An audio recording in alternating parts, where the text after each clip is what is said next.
This is RF from Country Lunch on WOOL 91.5 FM.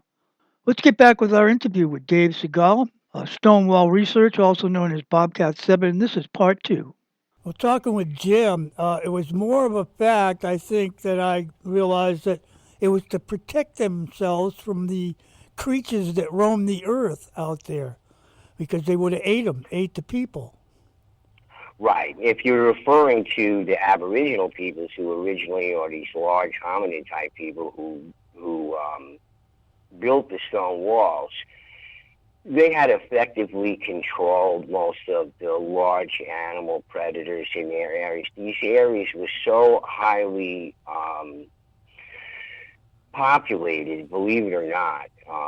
If you read a book, there's a very good book by an author called Charles C. Mann called 1491, The Americas Before Columbus Arrived. And in that book, he does a number of interviews with current archaeologists, anthropologists, et cetera, et cetera. And apparently when the explorers got here, there were millions of people living in the Americas. By the time the colonists and the settlers got here 100 years later, after the original explorers in the early 1500s, by the time the colonists and settlers got here, 95% of the Aboriginal peoples were dead through either disease or violence, one or the other. So by the time the actual colonists, like Plymouth Rock people, got here, 95% of the Aboriginal peoples were deceased by that time. So originally there were millions of people living among these stone walls areas, and I often refer to it when you look at it at the LiDAR map that this is probably one of the world's largest mega cities in the whole entire world. So most of the wild animals they had controlled, and they were managing it. They were managing the land. They were managing the growth of fruit and nut trees. They were using burning to clear the land so they could plant their maize and their squash and their beans. So there were many, many more people here than what mainstream would actually account for. And just like today, we don't have any large predators in, major urban areas or whatever, because, we got rid of them a long time ago. And similar for these people, although that they understood the importance of managing nature better than we do, obviously, but they were using burning to clear all the land. That's another thing that the mainstream often cites as the colonists and the settlers coming here and toiling to clear all the land, when it seems to be, through Charles C. Mann's research, that most of the land was cleared already of large stone. There's large cleared areas, and there's historical accounts of this too. So there's a little bit of a mythology with that. I'm sure that, I don't say, and other researchers don't say, that the colonists and settlers didn't build any walls. We know that they did. Some very fine examples, by the way, some very nice examples. But these primitive stone walls that you'll find up in Vermont, for example, in some extremely remote areas where the people in those areas know that nobody's lived for hundreds of years, and you find stone walls like up on top of Mount Ephraim, for example. There's miles and miles and miles. There's hundreds of miles of stone walls up on Mount Ephraim, and it just would take over 100 years for the one or two people that may have owned those properties to build those walls. It's impossible.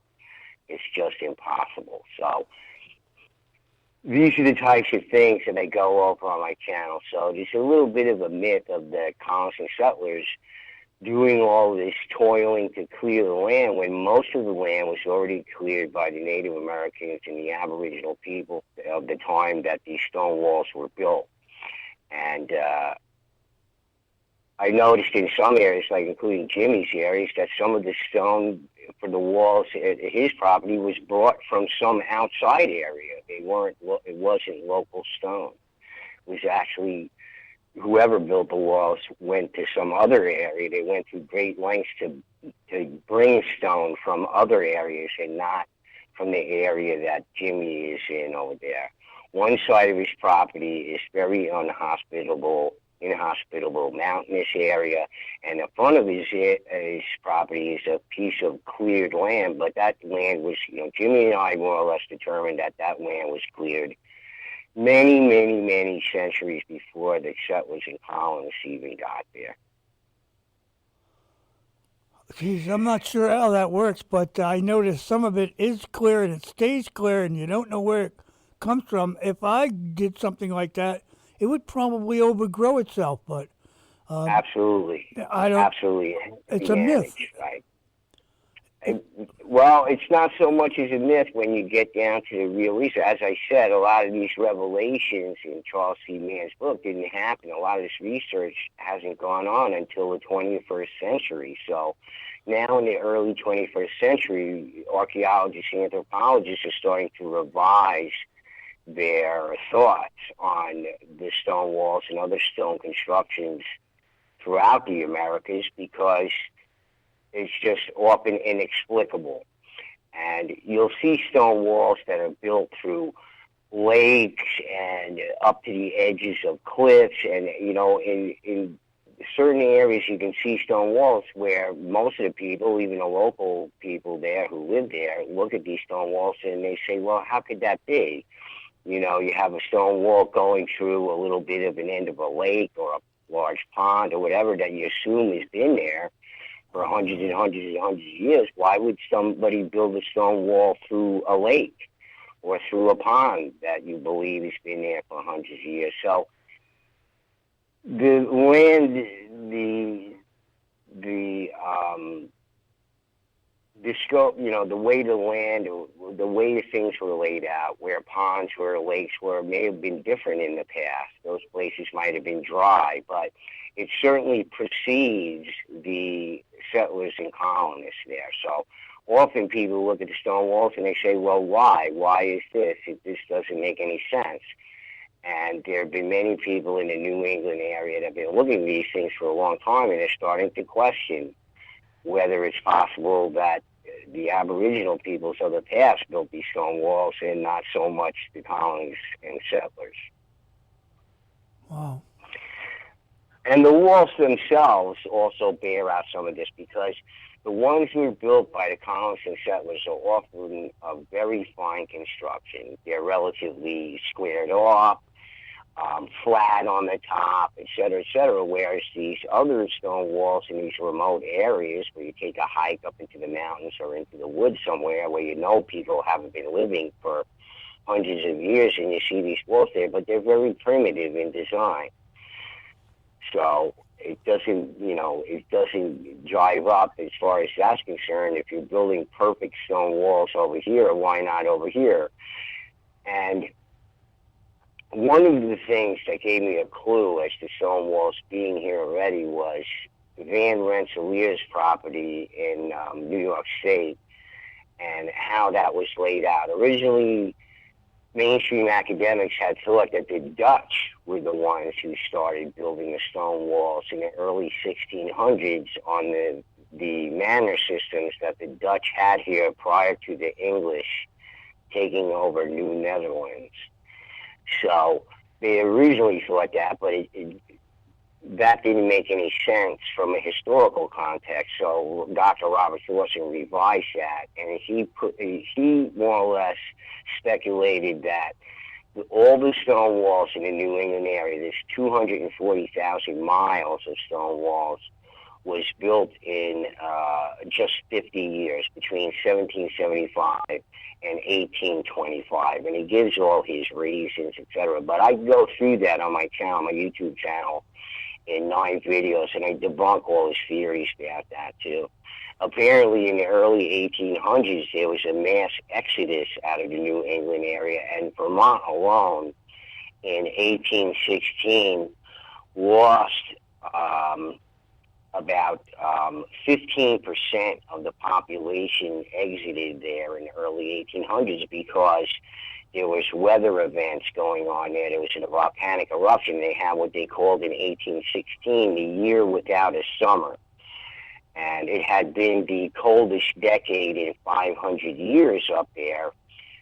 And mainstream academics sort of attribute this mass exodus to the settling of western New York and the Midwest there because the growing conditions had rapidly deteriorated in the Northeast. And I mean, if you can't grow food, you're dead. So you have to go somewhere where it's more hospitable. And we know that the mountainous regions of the Northeast are not very good for growing crops because you're in the mountains, obviously. And that's why we know that the Northeast area, New York and New England, is dairy country. It's not really crop growing. You can grow crops up there, but in very small areas. Whereas, Western New York is relatively flat. There's much better growing conditions there, and along the St. Lawrence, where the Iroquois were growing 500-acre farms thousands of years ago. They had 500-acre farms along the St. Lawrence. But up in the mountainous regions, there's very little arable land. Most of it is along the rivers, such as the Connecticut River, where you can grow some crops, but it's very difficult to survive up there. It was very difficult for these people to eke out a living over there. But the events that happened in the early 1800s, when Dr. Robert Thorson, the supposed expert on the stone walls, said that most of the stone walls were being built, well, you had a mass exodus of hundreds of thousands of people leaving these states, Vermont being one of them. As I said, they lost 15%. Or 7 years of growth, of population growth, they lost all in 1 year in 1816. So there was a mass exodus from these areas that just when Dr. Robert Thorson says it was the height of stone wall building over there.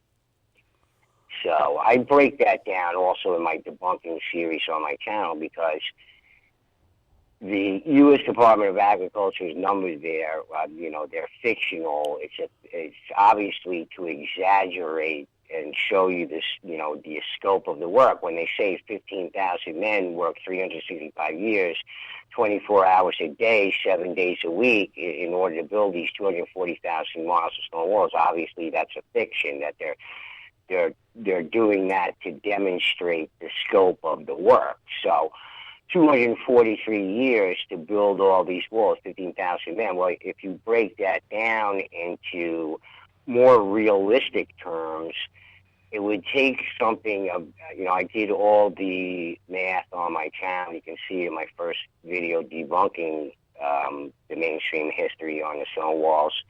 It would take that same 15,000 men working normal working hours that they could work during the months that they could work, not the winter months, obviously, 2 or 3 winter months where they couldn't do any work. I break it down. It would take something close to like 1,000 years for these 15,000 men to build the 240,000 miles of stone wall. So it's just starting to beg credulity there, whether this was possible or not. And I go through all the demographics and logistics showing that there wasn't enough of a population, especially in the more remote areas, to build all of these stone walls. So it puts us back to the Aboriginal peoples building stone walls. But the Native American peoples never claimed in any area of the United States, by the way, they never claimed to have lifted a stone and made a stone wall or did anything with any of these stone constructions. So it had to be a race of people prior to that. And that would put us back at some 2,000 or 3,000 years into the past, according to them. But I think their numbers are wrong. They've moved them up because we have this new world bias going on here. It's a new world and the old world, but there's good evidence that where people were inhabiting the Americas some 18,000 years ago, 20,000 years ago, new evidence showing them being here 30,000 years, way prior to the Bering Strait crossing. So we're starting to wonder if there were people here in the Americas long, long before mainstream wants to agree to. So